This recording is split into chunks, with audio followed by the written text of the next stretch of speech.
Talks between the federal government and labor unions remain at an impasse. We're joined now by the chairman of the Arewa Economic Forum, Ibrahim Dandakata.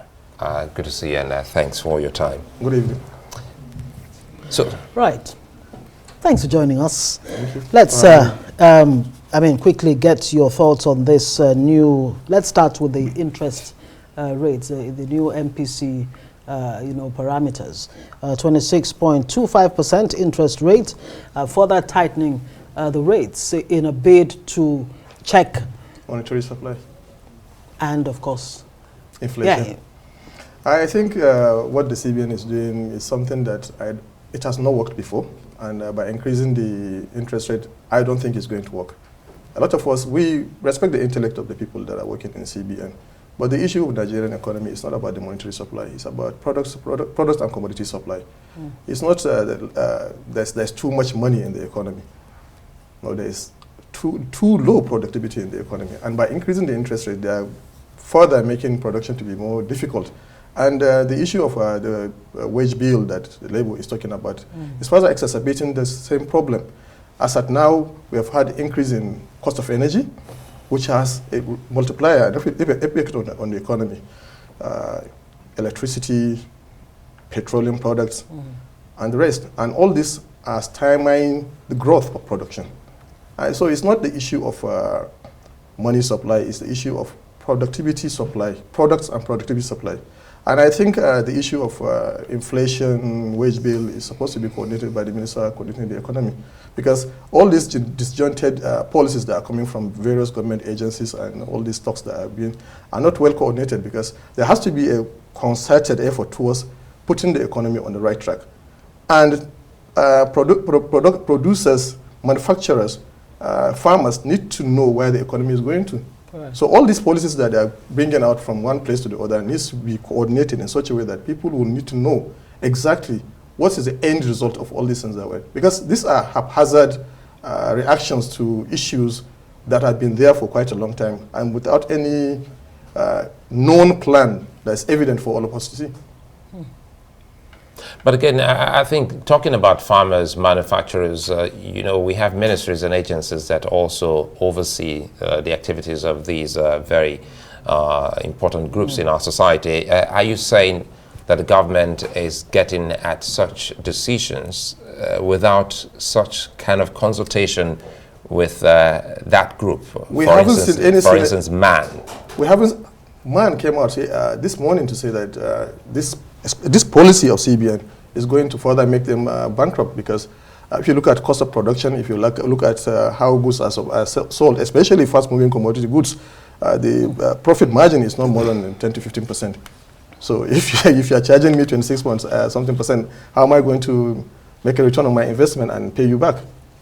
So it's evident, clearly evident, that there is no coordination in all these policies that are happening. Because, for example, now, if you are telling me that I need to pay a worker that is working for me 600,000, like the Labour is demanding, or 400,000, or even 100,000, and I'm a farmer, I have a registered company, how am I going to pay him? I need to pay increased cost of production in everything. I mean, if you increase the cost of petroleum products, you are increasing the cost of transportation, you are back and forth, buying, selling, you are increasing the cost of. So at the end of the day, there is no correspondent increase in productivity in the economy.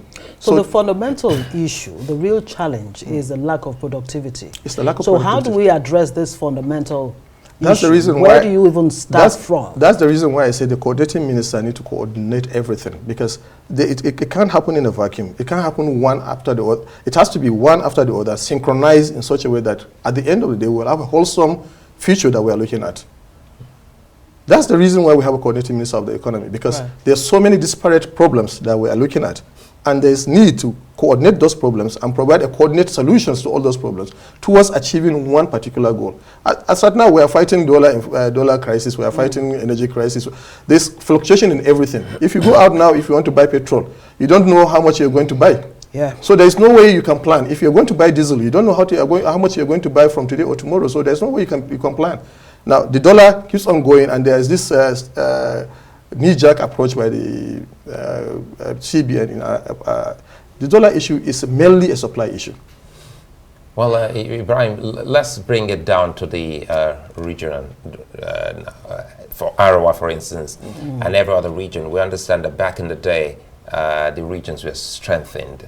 And if you talk about the farmers and the businesses, those in northern Nigeria, whether it's Kano or in the west, whether in Ibadan or Lagos, they were able to actually do these things without the government at the center.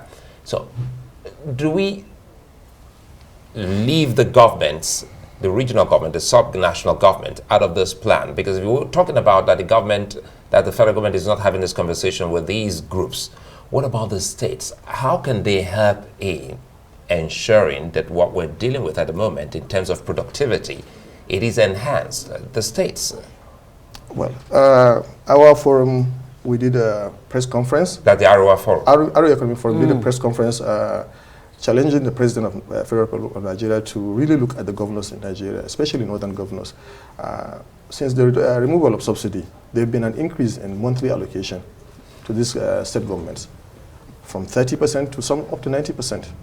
And we haven't seen any policy or anything showing that there has been this quantum of money coming into these economies. You understand? So back to what you're talking about, the agricultural policy or whatever that's before. We had a committed government at that time. Committed government, committed civil service, based on the fact that the civil service were paid to do what they are doing, paid well, and they were doing what is right. As at now, let me just give you an instance. Yesterday I was in a forum and we discussed about what's agriculture, what's the problem with agriculture. Now, basically the problem of agriculture in Nigeria, and mostly in northern Nigeria, two things. Access to land, because there's a difference between arable land and cultivable land. You have arable land, that's land that you can grow food on, but cultivable land is that land that you can actually go and farm on it. Yeah. One of the key, most important parts of farming is land clearing. It's very expensive, very tedious. So we have lands that people cannot access for the simple fact that government has not done what it's supposed to do.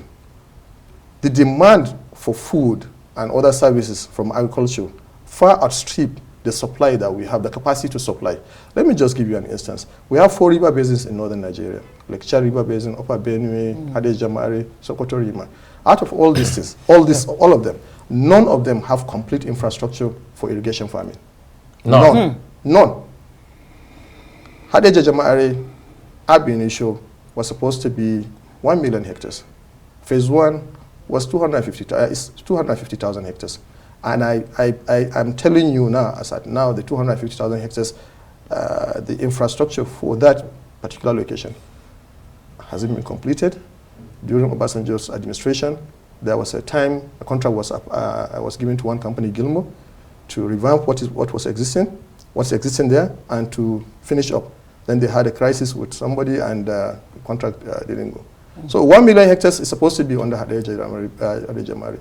As at now, we have less than 250,000 hectares, and it's the only one that is fully utilized based on the fact that the resources there are working. So the issue here is the government is not doing what, that's infrastructure. How much really can government do from the center, over-centralized? Because from what you're saying, let me finish. I will, definitely. Please, yes. forgive me. Yeah. How much, no matter how well-meaning a government is, with the structure of governance, can we really resolve these fundamental economic issues? We can. If governance continues to be, controlled from the center. We can. Tell us how. Yeah, that's the reason why I said let me just finish, because I was on the track to finish. Yes, go ahead. The second problem that we have in agriculture is the lack of qualified extension workers. In those days, we have extension workers, qualified, well-motivated, with good logistics to go to the local communities. A extension worker is just like a headmaster or the local parish pastor. So he knows everybody, he knows how everybody does his work, and he advises them appropriately. We don't have extension workers in Nigeria. I don't think we have over 30,000 registered extension workers in Nigeria. For comparison's sake, let me tell you that Ethiopia has more than 150,000 registered extension workers. So that's another issue. So the issue comes down to whether we are interested in really doing the job. Because at that time that you're talking about, all these issues that, all these agencies that we have now, NALDA, Irrigation, they were not there. But the simple fact that extension workers were available, right. People were willing to do what is right, and they advised people to do what is right, and we got the right results. In Southeast Asia, you hardly see plantations where we buy our rice, where we import all these rice that we're importing. Small-scale holder farmers. Right. But because they have good extension service, the cultural practices are done well, and the productivity is very high. So let me answer this question that you asked me, because I answered the first question. The second question that you asked me is whether the governments can do. In every state, there's an agricultural development agency. It should be well funded by the state government. So agriculture holds the key for Nigeria's economic turnaround? Maybe not just for the North. No, he asked me specifically for the North. 70% of the industries in the North, those industries that they are not talking about have been closed, are agro-based. Right. We'll have to say thank you very much, Ibrahim Dandakata. Yes, indeed. Chairman, Arewa Economic Forum. Thank you for joining us. Thank you so much.